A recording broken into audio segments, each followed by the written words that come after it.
Let's move towards the next concept, that is do while.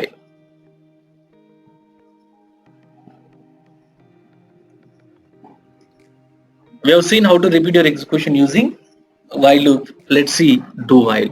How to repeat your execution using do while.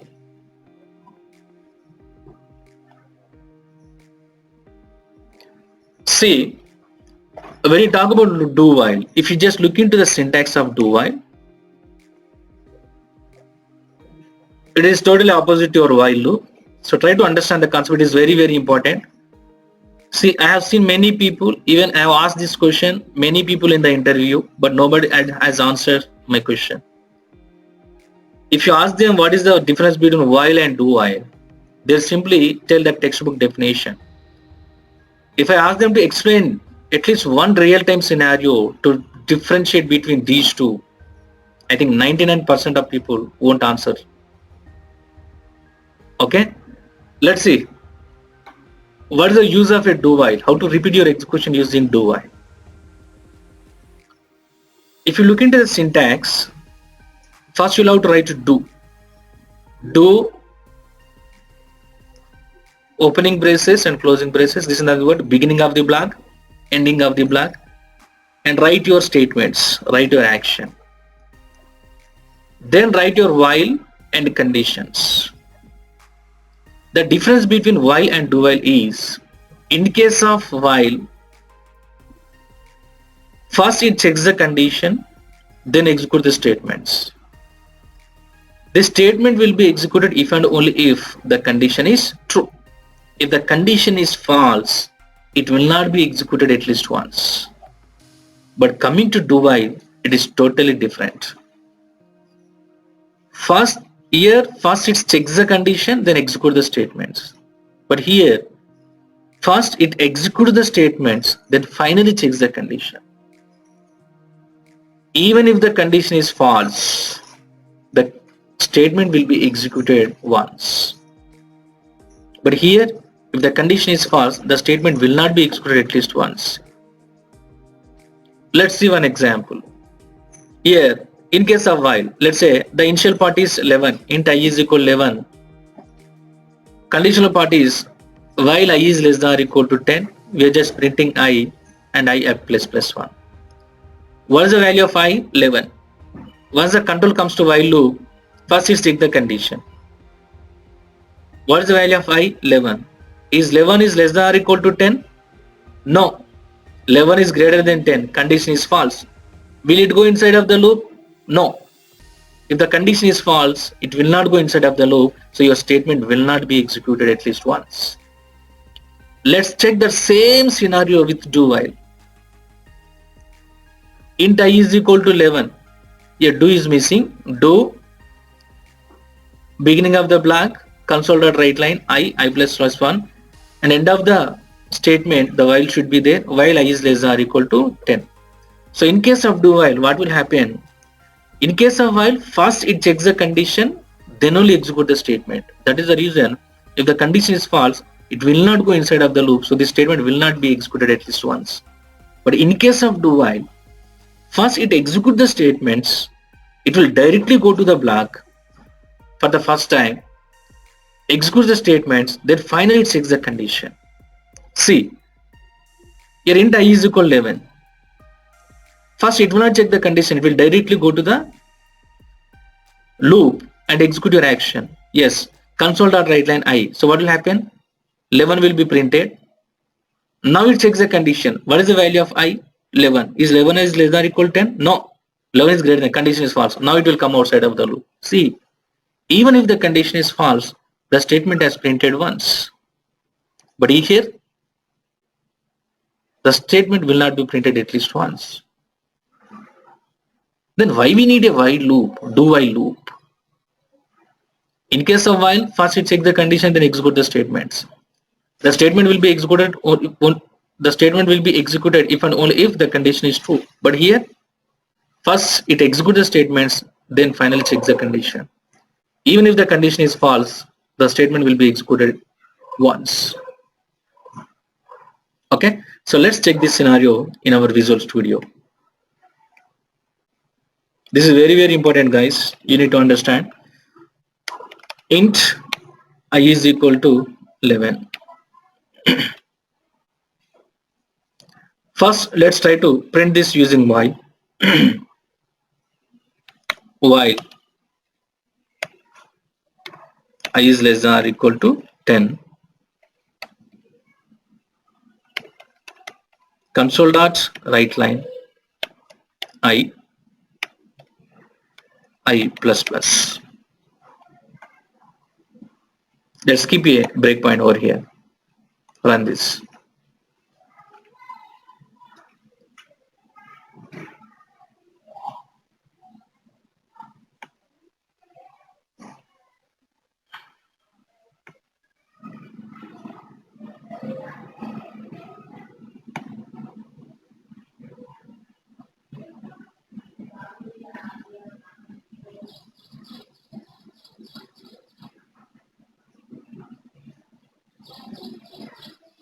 Okay. What is the value of I? 11. It checks the first, it checks the condition. Is I is less than or equal to 10? Is what is the value of I? 11. Is 11 is less than 10? No, 11 is greater than 10. So the condition is going to be false. It will not go inside of your loop. See, nothing has printed. Nothing has printed. So let's write the same statement using do while. How to write this? Do, then write your while loop. And it has to be ended with semicolon. So let's check the condition with do while.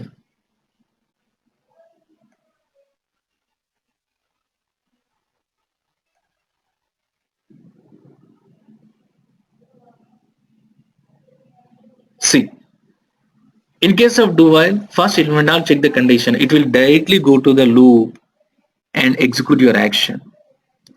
Finally, it checks the condition. If the condition is true, again it will go to this loop. If the condition is false, it will not go to your loop. It will just come outside of the loop. See.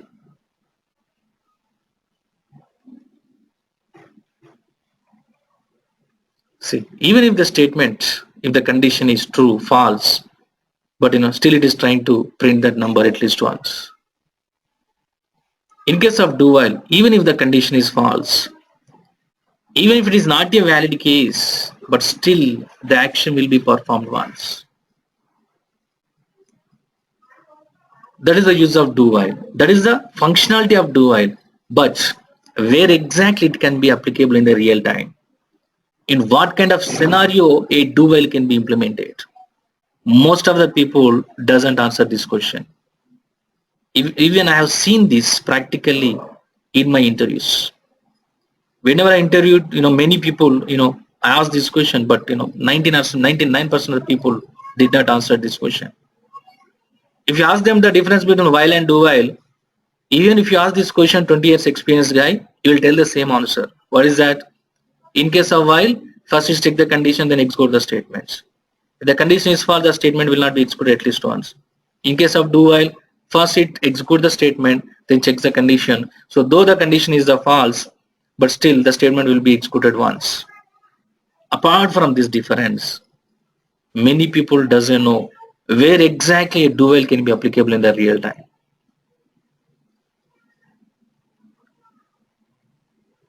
Don't read functionality as functionality. Always, if you are learning something in the programming language environment, try to link up that with real-time environment. Then only you'll get to know more about it. Then only you'll be able to applicable. Then only you'll be able to apply. So whatever you are learned in C#, then only you'll be able to apply those things with your real-time environment. Can anybody tell me? Just take a couple of minutes and think about it. Where exactly this can be used in the real-time environment? You might have seen so many things, you might have done so many things. So try to link this functionality with any one of the real-time thing. Just make your assumptions based on this functionality. Now you're aware of the difference between while and do while, right?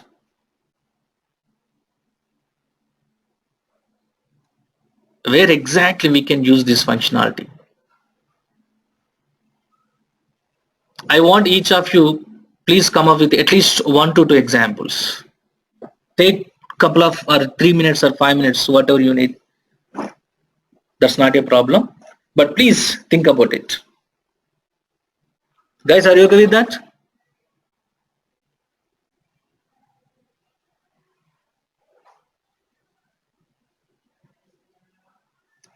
No answers received.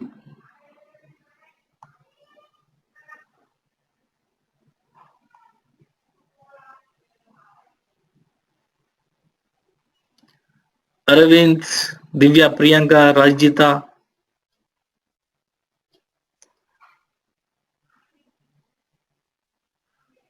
Did you understand the difference between while and do while?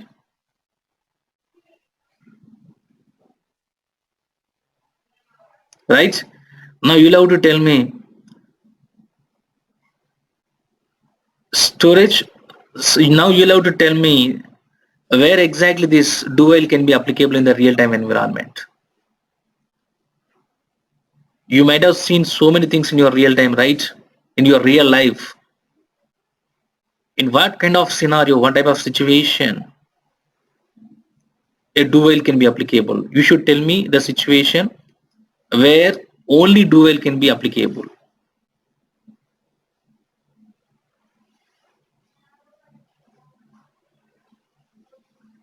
You should tell me any scenario where only do while can be applicable, where it can be done through only do while. It cannot be done through others.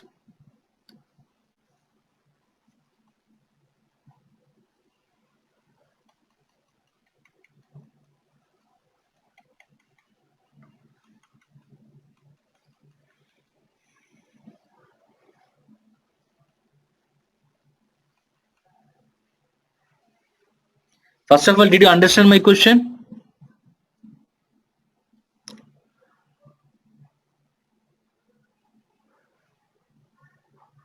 Guys, did you understand my question?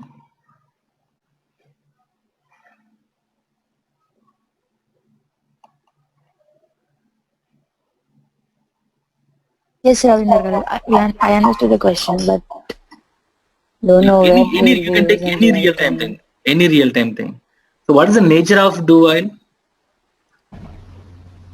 What is the nature of while? I can tell you an First, example though. what is the nature of while? First, it validates the thing. First, it validates the thing. If the thing is valid, then only the action will be executed. If the thing is invalid, the action will not be executed at least once. What is the nature of do while? It will never validate the condition first, right? First, it will directly go to the loop. First, it executes the action, then validates the condition. Even if you are not a valid user, but still, you will be allowed to enjoy that action at least once.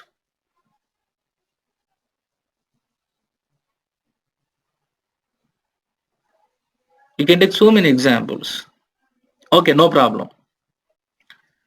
I'll tell you one example, then you can come up with your own examples. Okay, see, you might have played games online so many times, right? When it comes to online games, let's say we introduce one new game. On the day one itself, if you ask user to purchase it, will he purchase it? No, nobody will show interest because they don't know about your game. If you ask them to purchase it immediately on the first visit, nobody can do that, right? So what has to be done? First, you'll have to ask them to play that game at least for one time, right? So when it comes to online games, actually, in order to play any game online, you have to be registered with their site. You have to pay some amount to get the registration. So when you try to play any game online, first it will ask you to provide user ID and password, right? So first it validates the user. If the user is valid, then only you will be allowed to play that action. If you are an invalid user, you will not be allowed to play that action at least once. But coming to new games, even if you are not a valid user, you will be allowed to play that game for the first time. When it comes to second time, second iteration, no, you will not be allowed to play that game for the next time. it will ask you to enter your user ID and password. Then it validates the users. But when it comes to first time, for the first visit, yes, even if you are not a valid user, yes, play it for the first time. When it comes to second iteration, yes, now it validates the user. It will ask you to enter your user ID and password. If you are a valid user, then only you will be allowed to play that game for the next time. Otherwise, your access will be denied. In that case, what we will do? What is our action? Game is our action. The game has to be placed inside do while, right? If you want to allow user to play that game for the first time, then what has to be done? You should not validate the user for the first time, but when it comes to second iteration, he should be validated. In that case, place your action, place your game inside do while. What will happen in case of do while?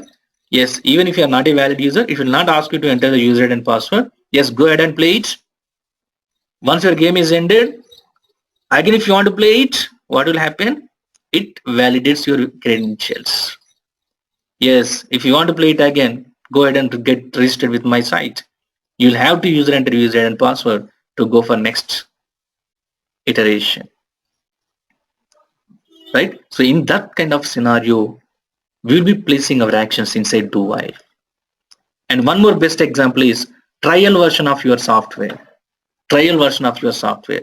Let's say Microsoft has released MS Office. Anybody can use the trial version for first 30 days, first 60 days, first 90 days. Lakhs of people will be installing that software. Is not going to track that software manually in all 1 lakh systems, 1 crore systems, millions of systems. What he will do? He will keep that software programming, that application inside a do while. He can start using it for first to 30 days or first to 60 days. He'll be able to play around that software for the first time. Once the trial period gets ended, once it reaches end of the statement, once the trial period gets ended, now what it will do?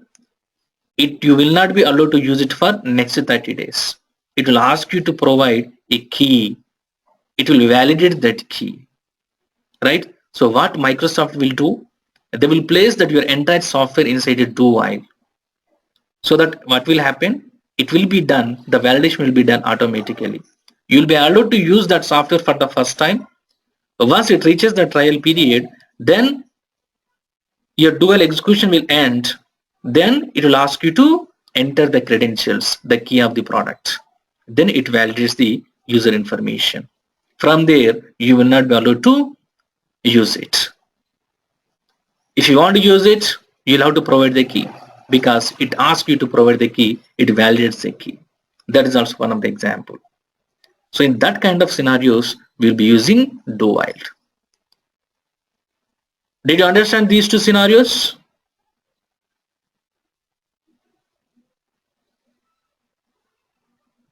Guys, tell me, come on, pick.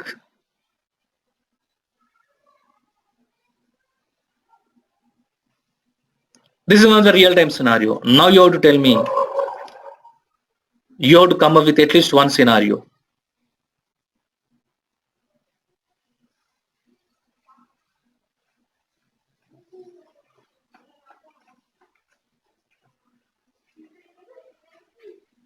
First, let's go with Aravind.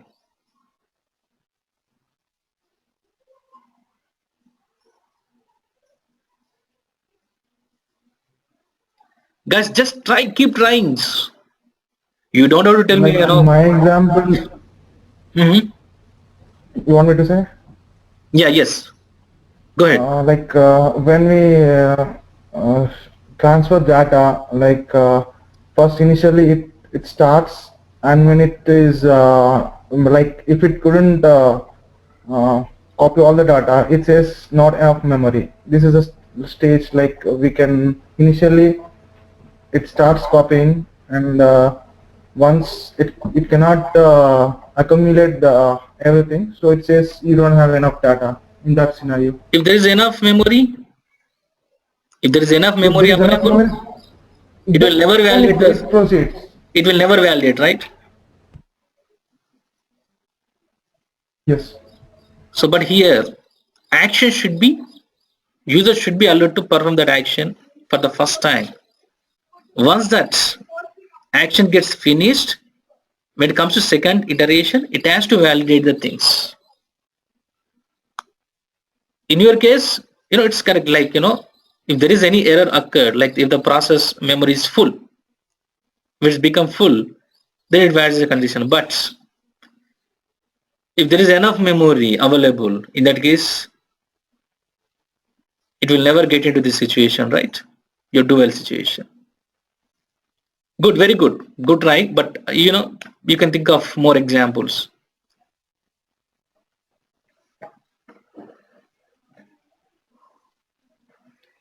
I gave you two examples, right? That online trial games and trial softwares. ATM machine, can it be an example? ATM machine, can you elaborate little more about it? Like first we first we enter all our details and then we select an option like deposit or with like the withdrawal or something. Initially we need to enter all the details what we needed. Correct. Very good. But in some of the ATMs, that's true. Few ATMs, especially if you go to few ATMs, first it will not ask you to enter your PIN code, right? I mean PIN of your ATM, right? But some ATMs will ask you to enter the PIN ATM first. First it validates the ATM PIN, then only you'll be able to proceed with further operation like verifying your balance and all. But in some ATMs, it will never ask you to enter the PIN first. First, it will ask you to select other options. After entering the amount, when you say proceed, then it will ask you to enter the PIN. Good. That is also one of the good example. But here, yeah.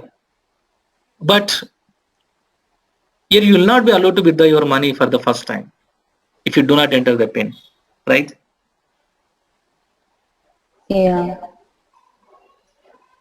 But as per our requirement, you should be allowed to do that action at least once.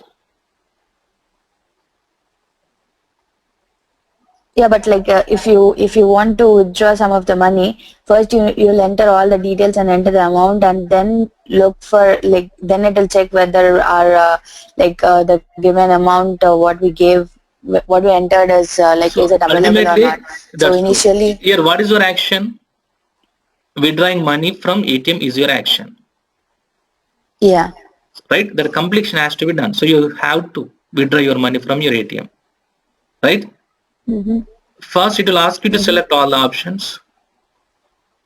After selecting all options like withdraw, saving, bank type, and amount, finally it will ask you to enter PIN. If I enter wrong PIN,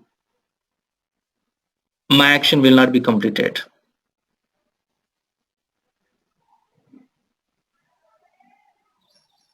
Will you be allowed to withdraw your money if you enter a wrong PIN? No. But what is our scenario?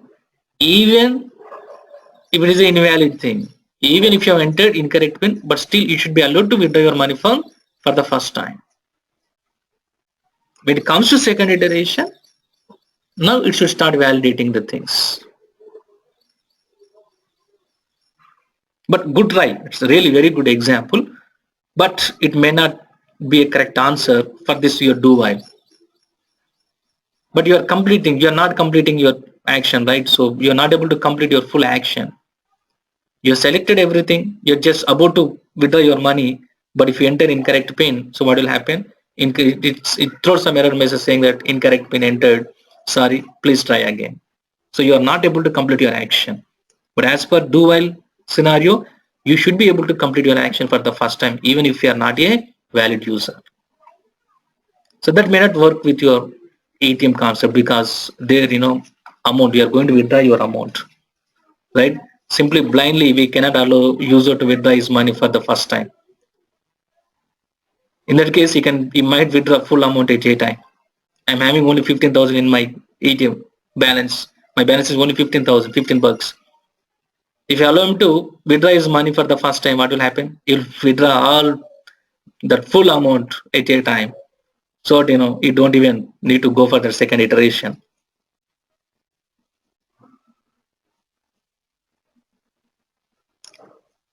So that is not a right, correct example for do while, because in that kind of scenario, especially those are, very secured things.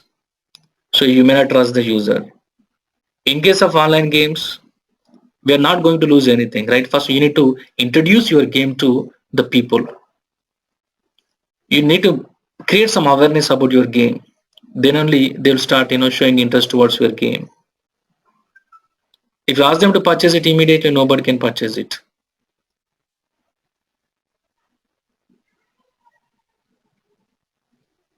That is also kind of marketing, digital marketing. Yes, ask him to play it once. If he really like it, obviously he will, again he will try to play it again. So if you try to play it again for the second time, so what will happen? Then it will ask him to pay something for that game. Next, let's go with Priyanka. I think that was Rajita, right? Yes, I have taken the online booking of movie tickets. Before payment also we can choose the seat numbers and movie show at particular time, and then we can proceed with the card payment, right? So for this example we can apply do while. If we don't give any, if we give Right, but invalid card details. yes, that's true. But think about your action. What is your action? You have to purchase your tickets, right? You should Yeah. be able to purchase your tickets successfully. That is your action, right? Like it will be very similar, Yeah. almost very similar to ATM concept, right? Now you have selected everything. Okay. You have selected everything. If you enter some invalid card details, will you be able to complete your action? Yes. No, right? If you enter invalid card details, Yeah. you won't be able to complete your action. Okay. So Yes. validating card is our condition, right? Okay. So So even if it is action should asking be you to enter, completed yes, action should if be it is. completed at least once. For Okay. example, I'll give you one more example. The Paytm. Okay. If at all you are using Yeah. Uber cab, if at all you are using Uber cab, right? So even if the Yeah. balance is nil in your Paytm, but still you'll be allowed to pay amount from your Paytm in case of Uber. It will be negative balance, Okay. but what is your action? You'll have to pay the amount to the cab driver using Paytm, right? Okay. So from Uber, even if the amount is nil for the first time, even if the amount is nil, let's say the amount is zero, it is not in negative, it is in positive. Well, it is in zero. Let's say the amount is zero, but still you'll be allowed to pay Okay. amount from your Paytm. Now it will go to negative number, right? Let's say minus 100 or minus 1000, minus 20,000, minus $200, whatever it is. Again, if you try to pay that same Uber bill from Paytm, so what it will do? It's already It negative, will reject. right? It Yeah. will just decline it. So, but for the first time, you are able to complete your action. But when it comes to second Okay. iteration, you will be declined. So that kind of scenario is required. Okay. Okay. So very good. So everybody has given very good example. Divya, do you have any example?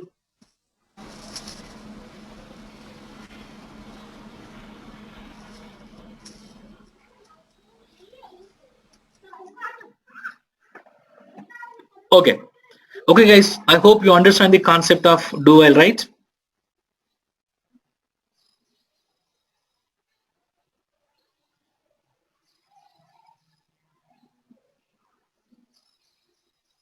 Okay.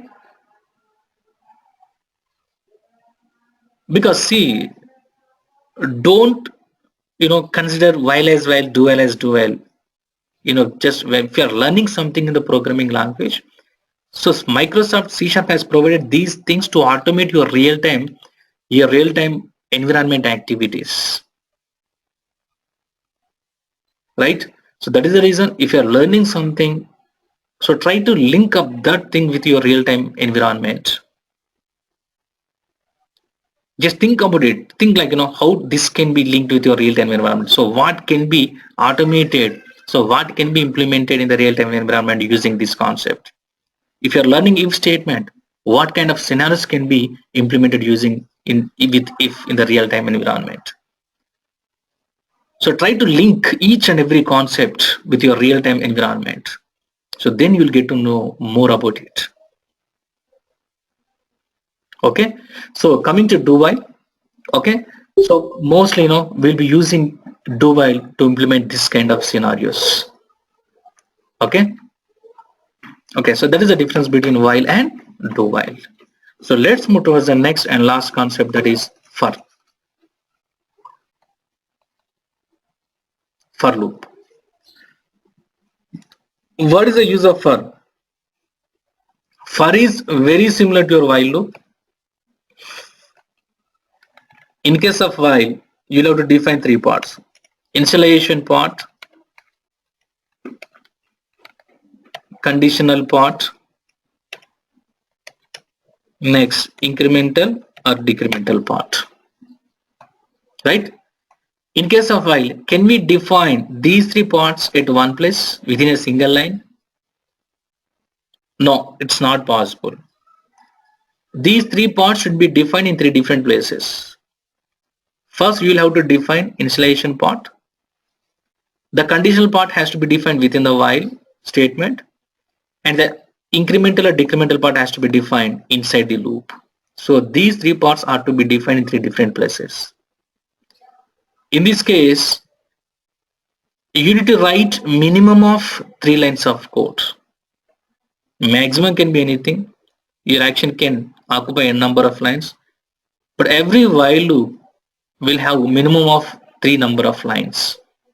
The first line will have initialization part, second line will have conditional part, third line will have incremental part. This will increase the complexity. Can't we have these three parts at one place within a single line? So to provide that kind of flexibility, they have implemented and provided one more special type of loop called for loop. For loop. When you talk about for the functionality of for is very similar to your while. For loop also does the same thing. In case of for also, first it checks the condition, then execute the statement. If the condition is false, statement will not be executed at least once. The nature of for is very similar to while. The only difference between while and for is, in for you'll have a lot of flexibility. The best example is, if you want to write while loop, you need to write initialization part, conditional part, and incremental or decremental part in three different places. But in case of for, you can have all those parts at one place in a single line. Let me show you that. The syntax of for is, for within the same line, you can write initialization part, conditional part, and incremental and decremental part, beginning of the loop, end of the loop, and within this you can write a number of statement, any type of action. The nature of for, the function of for is also very similar to your while. It also does the same thing what while is doing. It also first checks the condition, then execute the statement. If the condition is false, the statement will not be executed at least once. Example, for int I is equal to 1. It should start from 1. It has to be repeated up to 10 times. Every time it has to be incremented with 1. So let's try to implement the same example using for loop. How to write this? In the previous case, we used to write three parts in three different places, but now that can be replaced with for. In case of for, you can write all the three parts at one place. For int I is equal to 1, initialization part is complete. Write condition part, I is less than or equal to 10. Write incremental or decremental part, I plus plus. Console.write line.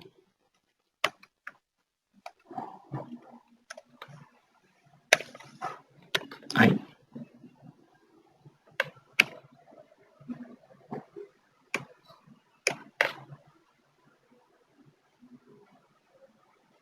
But coming to while loop, it has its, if you write I plus plus, every time it will be incremented with only 1. Right? If at all your incremental or decremental part has to be evaluated based on set of conditions. In that case, again you'll have to go back to while loop. It has its own priority. The for loop will be providing flexibility in few cases. But coming to complex functionalities, again you may need to go back to your while loop. If the incremental or decremental part has to be calculated, has to be considered based on set of conditions, set of scenarios, you cannot write that complete scenario within this area. Again, you may need to go back.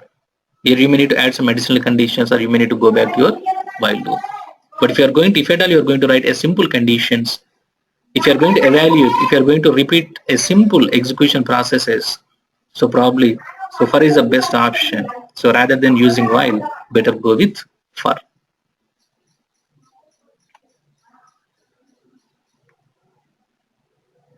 See 1 to 10.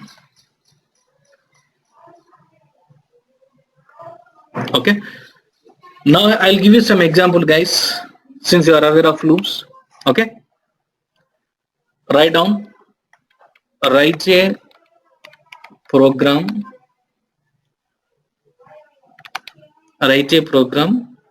to find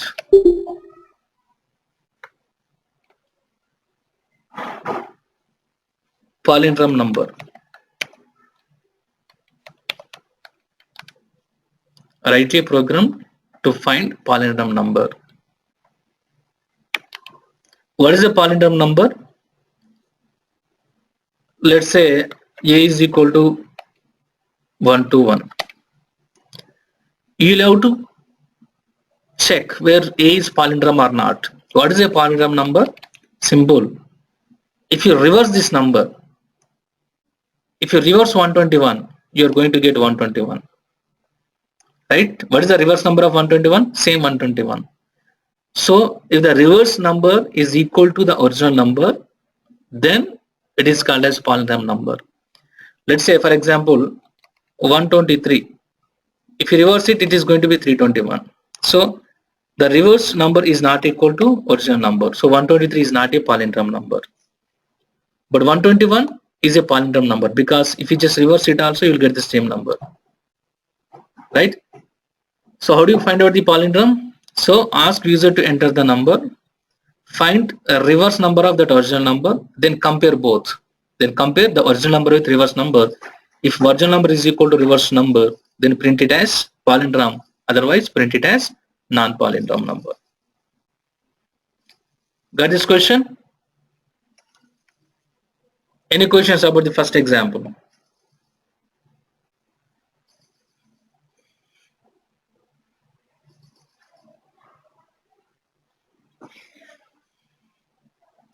Next, write a program to find Armstrong number.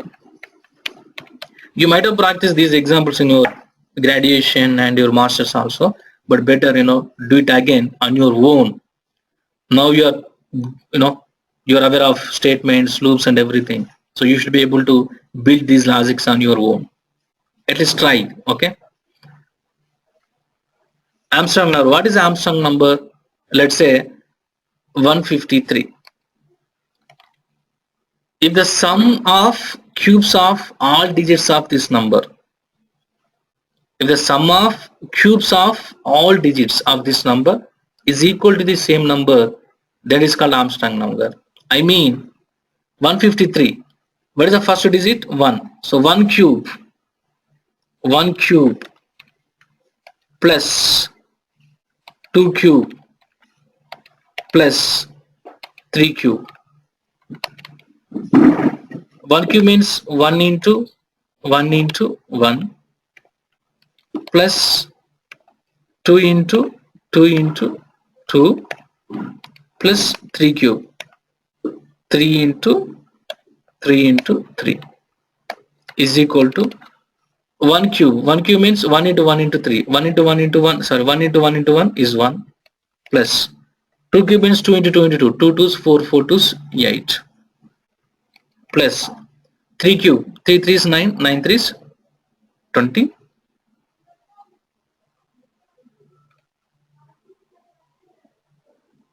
One cube, sorry, 153, right? Not 3, this is 153. 5 cube, this is 5, 5, 5.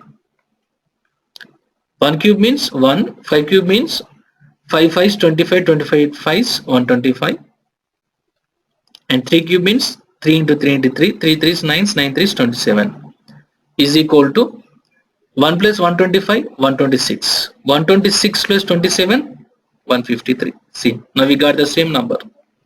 What is the original number? Is 153. And if you do sum of cubes of all digits of that number, you'll get the same number. So 153 is a Armstrong number. So ask user to enter a number, find sum of cubes of all digits of that number, then compare the original number with the final result. If both are equal, print it as Armstrong, otherwise print it as not Armstrong number. Did you understand the second question?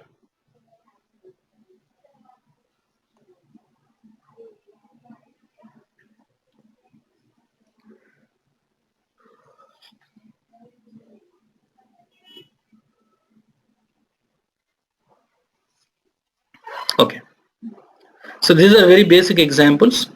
So from tomorrow onwards, we'll be implementing some complex and real-time examples. Okay, guys. So I'm going to send that assessment paper to Sri. Aravind, if I give it to you, can you please add those questions in the SharePoint? Can you help me? I have already prepared a test paper. If I give it to you, so can you add those questions in the SharePoint?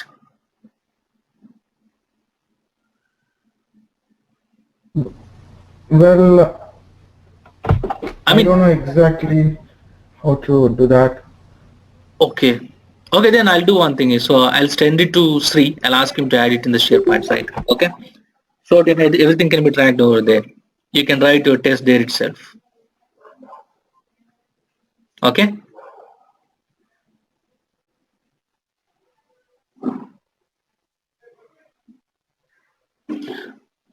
Okay, guys. Any questions from this class or last class?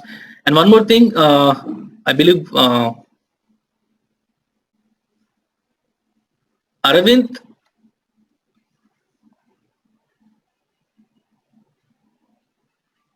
yeah, so were you able to implement that example, that first, second, third? I gave you an example when we discussed that switch statement, right?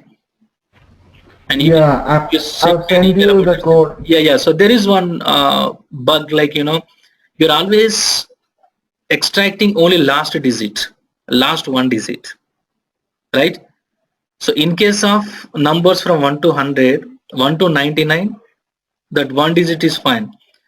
But once it exceeds two digits, let's say in case of 100 to 999, you need to test last two digits. In case of 1000 to 9999, you need to test last three digits, right? 1 year 11, once it crosses 100, it will be 1111, 1011, right? In case of 11, you need to test only last one digit. In case of 21, let's say 21, 121, 1021. So that depends upon number of zeros. If it is the range of 1 to 99, extract only one digit. If the range of 100 to 999, extract two digits, last two digits. If it is the range of 1000 to 9099, right? So if you use by 10 slash 10, what it will do, it will extract only last one digit. If at all you are looking for last two digits, it should be 100 by 100. If you are looking for last three digits, it should be slash 1000. So number of zeros should be increased. In case of one digit, it should be only one zero, means 10. If you are looking for two digits, two zeros should be there. It means it should be divided with 100. If you are looking for three digits, it should be divided with 1000. If you are looking for four digits, last four digits, it should be divided with 10,000. Did you understand the logic?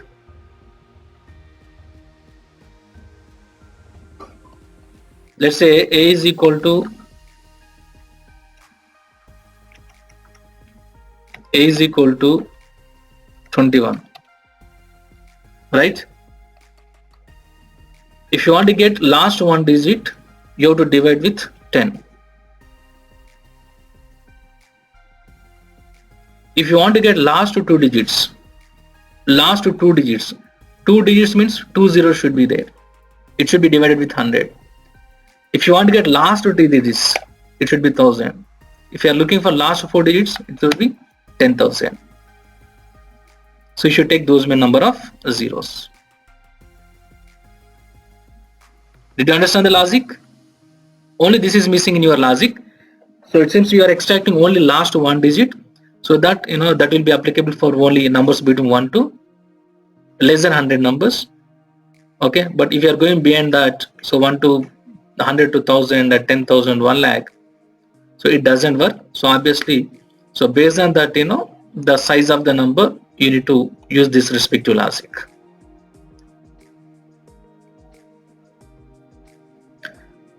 From 1 to 99, you'll have to test only one digit. After 100, you have to test last two digits. It can be 100, 1000, 10,000, 1 lakh. You just need to test only last two digits. You'll have to write only that condition. If the number is less than 100, divide it with 2. If it is greater than 100, if the number is less than 100, divide it with only 10. If it is greater than 100, you'd be needing last two digits. In case of any number more than 100, then it should be divided with 100.